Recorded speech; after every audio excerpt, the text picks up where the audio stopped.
Obrigado.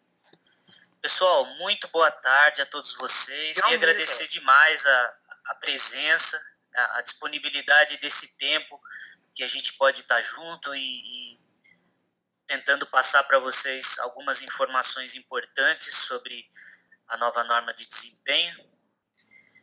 Bom, só complementando, sou o Rildo, sou engenheiro civil, sou auditor de organismo certificador, consultor de sistema de gestão e qualidade para empresas construtoras em especial. Como o Edmilson falou, eu trabalhei em grandes incorporadoras, construtoras, empresas de projetos, e ao longo dessa trajetória adquiri bastante experiência com gestão, gerenciamento de obras, de construção civil, e também nas áreas de projetos, planejamento, controle de obra e ainda com assistência técnica. Hoje eu estou aí em parceria com a Q2 Management, oferecendo para vocês esse conteúdo gratuito, e nós esperamos que possa auxiliar a todos vocês que são profissionais da área da construção civil, e também esperamos que essa palestra venha contribuir ao máximo com o conhecimento de todos. Nós procuramos adequar a palestra com base nas dúvidas que nós já recebemos, os assuntos de interesse do público que está aí presente. E com base nesses questionamentos, a gente vai tratar hoje de, basicamente, como surgiu a norma, as diferenças que ela possui das demais normas da ABNT. Nós vamos falar dos possíveis níveis de desempenho, as considerações sobre vida útil, durabilidade e manutenção da edificação. Nós elencaremos também os sistemas que estão envolvidos e as principais abordagens de cada um. E lá, por fim, vamos falar das principais responsabilidades dos envolvidos no ciclo do empreendimento e as principais responsabilidades. A norma ela foi idealizada a partir de um pedido da Caixa Econômica Federal. Inicialmente, ela foi concebida para auxiliar na análise de qualidade de edifícios de interesse social, do programa Minha Casa Minha Vida, por exemplo. Só que pela abrangência desses conceitos, acabou que essa norma se estendeu a todos os edifícios residenciais, e esse é hoje o escopo e abrangência dessa norma, edifícios residenciais. Essa necessidade que sempre se teve de analisar a qualidade associada ao desempenho nas edificações, como é de interesse de muita gente, então passaram a participar desses estudos diversas associações de profissionais, órgãos governamentais, universidades, instituições técnicas, as próprias incorporadoras, as construtoras, fornecedores, né, empresas de projeto, fornecedores de materiais, de equipamentos, etc., que se reuniram, as principais pessoas de cada setor se reuniram para colaborar nesses estudos, dando origem a NBR 15575, que é a norma de desempenho, e que passou a vigorar oficialmente a partir de julho de 2013. Então, desde essa data, então, ela está sendo exigida para todos os novos projetos de construções novas, tá? Não vale para retrofit, para reforma, nem nada disso. Antes de tudo, é importante nós destacarmos aqui algumas questões em relação à norma.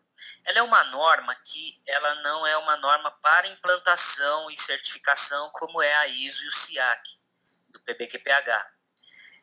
Entretanto, os requisitos, ela é uma norma de produto, para a qualidade, que visa a qualidade do produto. Só que esses requisitos, eles têm que ser atendidos, porque, como a gente já estava conversando um pouquinho aí no chat, já está sendo exigido por auditores de organismo certificador. A gente já sabe que a Caixa Econômica Federal já tem exigido algumas questões para o processo construtivo. Então, esses requisitos, embora seja de produto, existe um link direto com o processo e com o sistema de gestão de qualidade ou qualquer outro sistema que a empresa tenha para manter a qualidade do empreendimento. Então, obviamente, serão exigidos durante certificação de sistema, análise de processo e em qualquer outra verificação que venha a ter na construtora, incorporadora, etc. É importante dizer também que ela tem uma diferença das demais normas técnicas em geral. A norma de desempenho, a 15575, ela estabelece alguns parâmetros, ou na maioria dos itens dela, que podem ser medidos. Essa é a grande diferença. Esses parâmetros são parâmetros objetivos e são quantitativos, ou seja, ela diz o mínimo que se tem que atender obrigatoriamente para os sistemas que ela aborda, para todos os itens. Enquanto que as demais normas da ABNT, em geral, as normas prescritivas, elas dizem apenas como fazer, sem cobrar, obviamente, resultados. É importante dizer que essa é a primeira norma brasileira que trata de uma aplicação prática do conceito de desempenho. Então, ela define níveis que devem ser, que podem ser escolhidos, né, devem ser atendidos pelo menos o mínimo, mas que devem ser escolhidos já lá na concepção do produto. Nas definições do empreendimento já se escolhe qual o nível que vai atender da norma, porque ao longo dos capítulos ela vai dizendo quais as exigências para o nível mínimo, para o nível intermediário e para o nível superior. O nível mínimo é obrigatório. O intermediário e o superior, eles vão agregar valor, né, vão estabelecer parâmetros para avaliação e esses servirão de comparativos entre as diferentes construções. E certamente esse será um diferencial aí do produto no mercado. Já lá na primeira parte da norma, ela faz algumas considerações sobre durabilidade e vida útil do edifício e também das suas partes, os sistemas que estão na edificação, os elementos, componentes. A vida útil da edificação ou dos componentes, eles devem ser estabelecidos já na fase de projetos. Isso é uma questão bastante importante, porque vai balizar todo o processo de produção. E é evidente que as soluções melhores ou piores têm custos e, consequentemente, desempenho muito diferente ao longo do tempo. E todos nós sabemos que a vida útil ela pode ser prolongada por ações de manutenção e que devem ser realizadas pelo usuário da edificação, a questão da manutenção. Então, para que não se corra o risco de não se atingir essa vida útil que foi estabelecida lá em projeto ou foi executada de acordo para que se cumpra essa vida útil. Um dos exemplos que nós trouxemos aqui para vocês, que foi bastante questionado por alguns ouvintes, um exemplo aqui, o revestimento de fachada em argamassa pintado, né, ele pode ser projetado, por exemplo, para resistir a 25 anos, desde que a pintura seja refeita, no máximo a cada 5 anos. Se o usuário não realiza essa manutenção que está prevista, a vida útil do revestimento ela pode ser seriamente comprometida, resultando lá em patologias por falta de manutenção e óbvio, não necessariamente por uma falha construtiva. Um dos grandes avanços dessa norma é que ela categoriza as partes do edifício e traz, por exemplo, o tempo mínimo que deve durar cada uma das partes da edificação. E também fornece diretrizes para estabelecer o prazo de garantia para cada uma dessas partes. Então, falando aqui também de outro questionamento que nós tivemos, um exemplo é as fundações e a estrutura principal da edificação, ou seja, pilar, viga, as lajes, escadas e outros elementos, eles devem, de acordo com a norma, eles devem durar 50 anos ou mais. Já as vedações internas, paredes, divisórias leves, devem durar 20 anos ou mais. Igualmente os revestimentos de fachada, aderido ou não aderido, emboço, revestimento, molduras em geral, os componentes decorativos, esses devem durar 20 anos ou mais.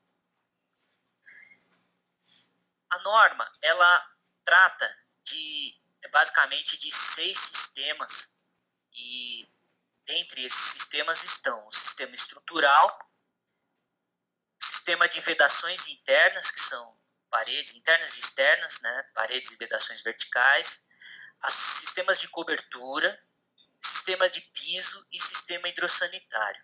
Além desses 5, existe o sistema os requisitos gerais, que vai tratar da inter-relação que existe entre estrutura e vedações, estrutura e sistemas hidrossanitários, compatibilização de projetos em geral, adequação de sistemas de pisos.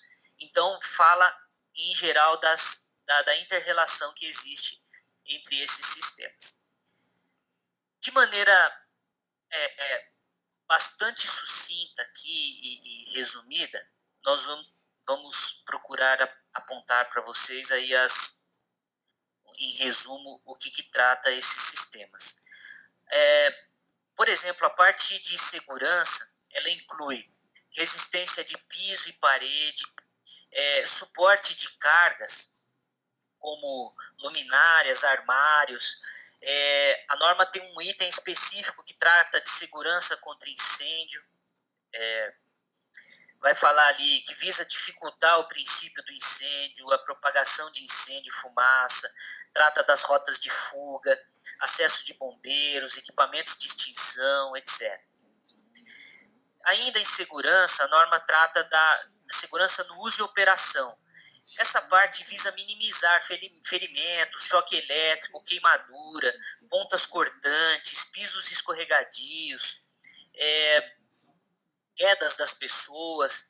Tem um item também que fala da habitabilidade, que fala da estanqueidade à água, que fachada não pode percolar água, pisos, cobertura não pode vazar, instalações hidrossanitárias. Fala também na parte de habitabilidade sobre o desempenho térmico, ou seja, o conforto das pessoas em condições normais de uso, né, condições adequadas para o sono, para atividades normais dentro da habitação. Vai falar também do desempenho acústico, que vem a ser isolação de fachada, cobertura, isolação entre pisos, parede de geminação. Esse item, gente, é um dos mais críticos aí, e que nós podemos observar nos diversos empreendimentos a quantidade de problemas que se tem por conta de lajes fora da especificação, paredes fora de especificação, gerando ruídos aos vizinhos, pessoa andando de salto no andar e que incomoda o andar de baixo, né? Ruídos de veículo, crianças brincando no playground, música, entre muitos outros problemas que a gente tem com o desempenho acústico da edificação. Também o desempenho lumínico, que vai tratar estipular os níveis de iluminância natural e artificial, que reproduz ali basicamente as exigências da NBR 5413, e acrescenta, por exemplo, a utilização de cores claras nos ambientes, na fachada, para se garantir um conforto maior. A funcionalidade também é um requisito da habitabilidade, que vem a falar sobre espaços, se os espaços são suficientes para móveis, para utensílios, pé direito mínimo, o funcionamento das instalações com relação à funcionalidade. E tem também um item que fala sobre o conforto tátil, que estabelece ali recomendações sobre força necessária para acionar trincos, forma de trincos, de maçanetas, de torneiras, planicidade e declividade de pisos, velocidade de elevadores, entre outros itens. E tem uma parte bem específica, pequena, mas específica, que fala sobre sustentabilidade, que vai falar ali da durabilidade, as manutenções necessárias e até sobre adequação ambiental, questões de economia de água, né, que está um tema muito atual, extração de resíduos desde lá da pré-demolição e utilização de materiais adequados e que contribuam com o meio ambiente. Então a norma pelo que vocês podem perceber aqui com esse resuminho, ela é bastante abrangente. Nós trouxemos aqui também um outro exemplo, que é fruto das questões que foram enviadas, sobre projetos de arquitetura e vedações verticais. Nós resumimos aqui nessa apresentação 2 tabelinhas para exemplificar para vocês uma parede de bloco vazado de concreto, por exemplo, uma parede de geminação, né, em que se tem um apartamento ao lado do outro. Primeiro, onde não haja ambiente dormitório, vocês podem perceber aí que a exigência, nós temos valores indicativos aí de redução sonora para alguns sistemas de paredes. Um bloco vazado de concreto de, por exemplo, 9 ou 11,5 centímetros com argamassa dos dois lados, ele tem uma redução de 41, 42 decibéis, sendo que a norma ela pede para a parede de unidade autônoma onde não se tem ambiente dormitório do outro lado, ela pede uma redução entre 40 e 44 decibéis. Isso atende já ao nível mínimo, ou seja, aqui a gente pode concluir com a análise dessas tabelas que uma parede de 11,5 até de 9, revestido com argamassa, atingiria esse nível de isolamento acústico necessário para esse caso. Já os locais onde se tem ambiente dormitório, estou vendo uma pergunta aqui da Renata, né, se vale para unidades, para cômodos da mesma unidade. Sim, vale para cômodos da mesma unidade, porque o conforto acústico ele deve ser aplicado também dentro da mesma unidade. Agora, o incômodo ao vizinho é sempre maior do que para dentro da própria casa, né? Já respondendo a uma das perguntas aí. Já para locais onde se tem um ambiente dormitório, dando continuidade, já seria necessário utilizar um bloco de pelo menos 14 centímetros para atender a exigência da norma, que, como vocês podem ver aqui, ele atingiria 45, uma redução aí de 45 decibéis, e isso nos atenderia no limite ali da parede entre unidades habitacionais autônomas, né, no caso de pelo menos que se tenha um ambiente dormitório. Então, é exatamente estas análises que são realizadas no projeto, que são avaliadas entre unidades, se tem um ambiente dormitório, se não tem, né, esse tipo de análise que a gente trouxe um exemplo aqui para vocês. Bom, responsabilidades. A abrangência e a distribuição de responsabilidades também foram apontadas aí na norma de desempenho. Por exemplo, incorporadores, construtores, pessoas de construtoras incorporadoras, já lá nas contratações de fornecedores, de sistemas, né, de materiais, já deve ser nas contratações definido a vida útil de projeto para cada sistema, quais são as responsabilidades pelos riscos, pelas ações, deve-se estabelecer o escopo das contratações, as responsabilidades técnicas para quem vai ficar, né? Isso para cada serviço e cada material. O incorporador ele deve identificar os riscos, riscos existentes para o projeto, os passivos ambientais, ele deve determinar o nível de desempenho que ele quer para aquela edificação, deve dizer, olha, eu quero para essa edificação o nível mínimo de desempenho, ele está atendendo, mas ele não vai usar isso como um marketing nem nada, ou pode até utilizar dizendo que atende aos requisitos da norma de desempenho. O construtor, gente, ele, como sempre é dito e como é uma tecla que se bate sempre, ele tem que conhecer as boas práticas de construção. O construtor, ele sempre tem que ter um embasamento técnico, com base nas normas técnicas, de execução, por exemplo, de estrutura, de execução de alvenaria, de execução de instalações, né? Isso é obrigação da empresa construtora. E ele tem que estar ciente e consciente que patologias acontecem. Então, ele tem que estar muito respaldado por estabelecer prazos de garantia, né, elaborar o manual do proprietário de uso e operação, né, e, inclusive, uma proposta de gestão de manutenção, para que possa ser realizada a manutenção da maneira que se tem que fazer pelo usuário. Né? E o reparo de falhas durante os prazos de garantia, óbvio, deve ser feito pelo incorporador ou pelo construtor, de acordo com a responsabilidade pré-definida, conforme a gente falou.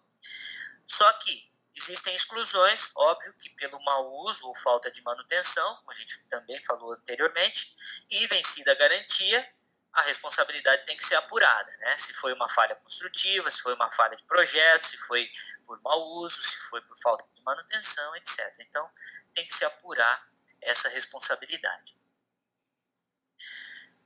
E o fornecedor? O fornecedor, nós temos presenciado diversas situações em que os fornecedores não estão preparados a fornecer informações sobre o desempenho do seu produto. Ora, ele é o responsável, ele é o técnico, ele é quem conhece, o fornecedor de cimento é quem conhece as particularidades do material dele. O fornecedor de um sistema, de elevadores, de qualquer sistema, de qualquer material, de qualquer parte da edificação, é quem tem condições de indicar os cuidados, os resultados que comprovem o desempenho do seu produto, qual que é a vida útil do seu produto, né? Então, essas informações, os projetistas, a construtora, a incorporadora devem cobrar do fornecedor, porque e principalmente antes de fechar o contrato com ele, dizer, olha, só que primeiro a construtora e a incorporadora, ela precisa saber quais são as exigências, isso para cobrar do fornecedor. E é justamente aí que a gente tem prestado grande auxílio para as construtoras e incorporadoras, dizendo, olha, você deve cobrar do seu fornecedor isso, esse teste, esse laudo, esse cuidado, né?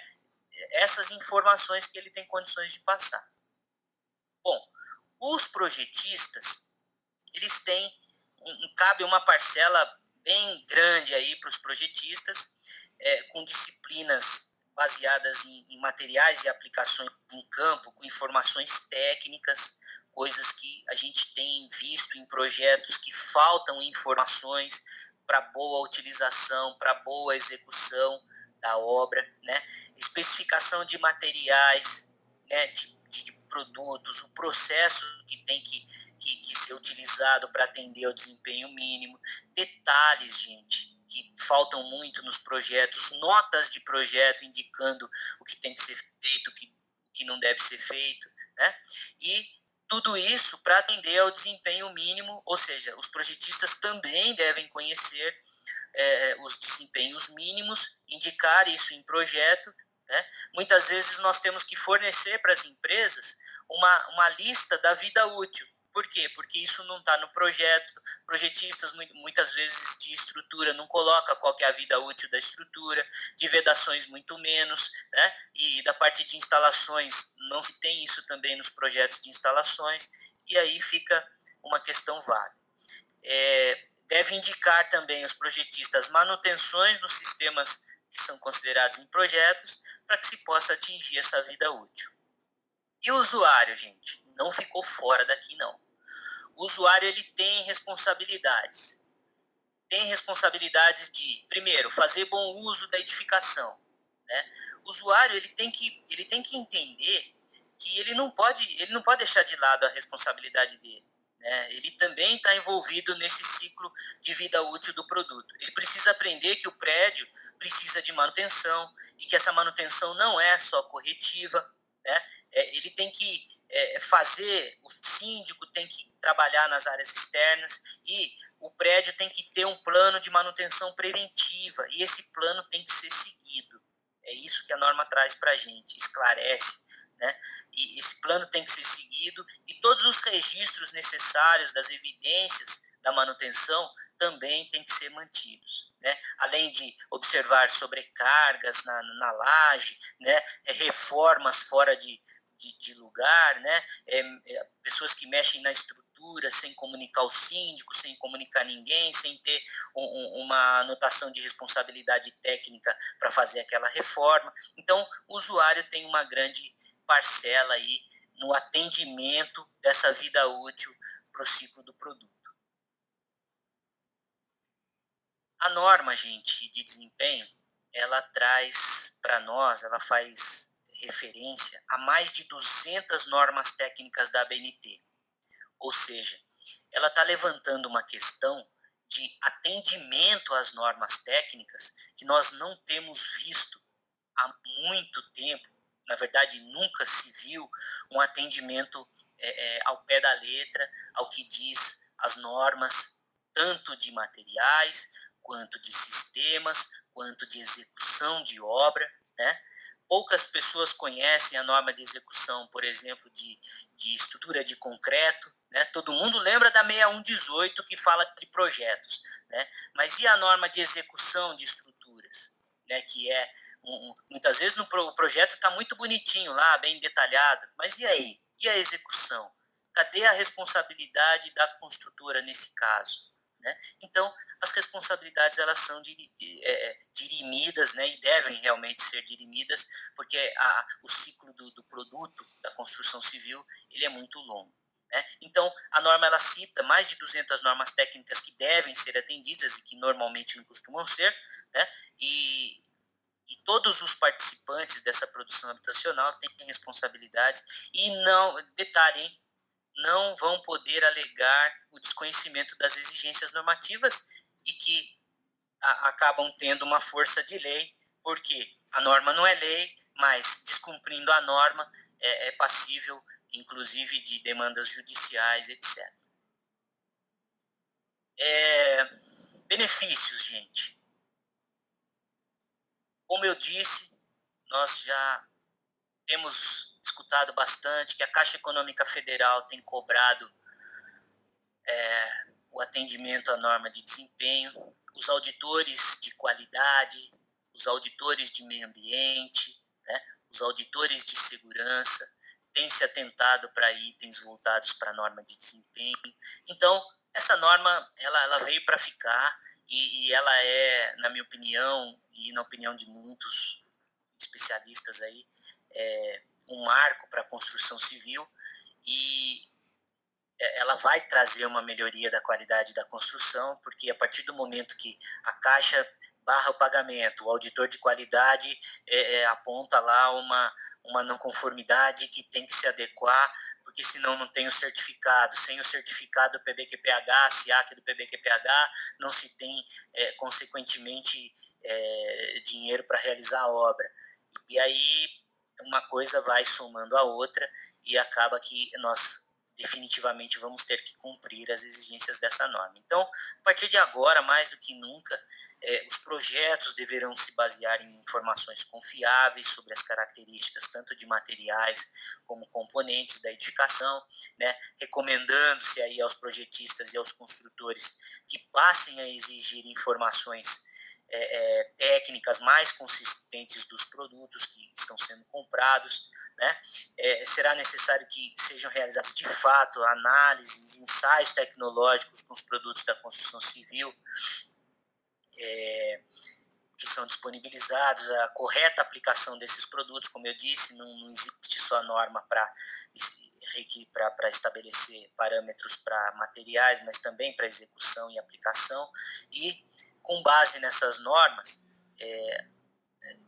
aplicar realmente as boas práticas utilizadas que estão disponíveis aí para serem utilizadas na construção. E com essa norma, as regras ficam mais claras. O desempenho mínimo, que vai ter que atingir, né, o usuário vai poder cobrar isso, né, se ele não teve aquele desempenho mínimo estabelecido, os prazos de vida útil, garantia, as responsabilidades de construção e manutenção que estão bem definidas agora nessa norma, né, as melhorias nos laudos técnicos para instruir eventuais demandas judiciais, né, além de parâmetros para aferir eventuais responsabilidades do não cumprimento das exigências normativas. E, com isso, nós esperamos que essas exigências da norma, né, elas possam auxiliar realmente na melhoria da qualidade tanto dos projetos como das construções, visando aumentar aí a vida útil dos empreendimentos e também, obviamente, o bem-estar dos usuários, que são os clientes e quem vai fazer uso dessa edificação. Bom, gente, eram essas as informações, basicamente, que nós tínhamos aqui ao longo da palestra. Claro, agradecer novamente, esperamos que tenha contribuído, né, para despertar essa necessidade de buscar cada vez mais o atendimento dessas exigências e conhecer algumas já, mesmo que resumidamente, as diretrizes, né, as exigências, adequando essas exigências à realidade aí da empresa de vocês, do projeto que vocês estão trabalhando, enfim, do negócio de vocês como um todo, né? E já meus contatos aí, como o Edmilson falou, nós vamos enviar para vocês por e-mail e vamos disponibilizar também o material, né? Mas já fica aí meus contatos. Estamos à disposição, gente, para qualquer questão que vocês precisem e oferecemos aí o que for necessário para auxiliá-los na interpretação, no auxílio, para melhor adequar os projetos ou parte de obra, né, seja o que for, trabalhar em conjunto para a gente conseguir atender a essas exigências. Agradeço, um grande abraço, obrigado pela disponibilidade do tempo de vocês, da atenção e abraço a todos.